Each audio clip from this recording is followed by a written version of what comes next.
In this video, I will show you how to change a section background in Hostinger website builder.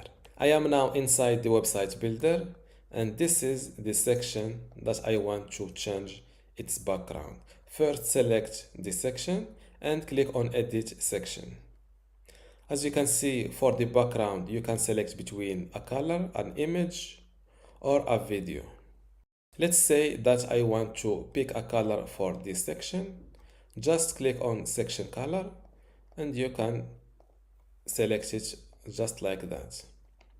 If you want to go with an image, click on image, add an image, select it from your library, or go with free images from Unsplash service.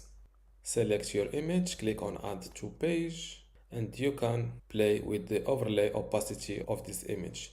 You can even go with an image, click on replace video, this button, and go with this video, for example. Now close this window and don't forget to update your website. And this is how to change a section background in Hostinger website builder.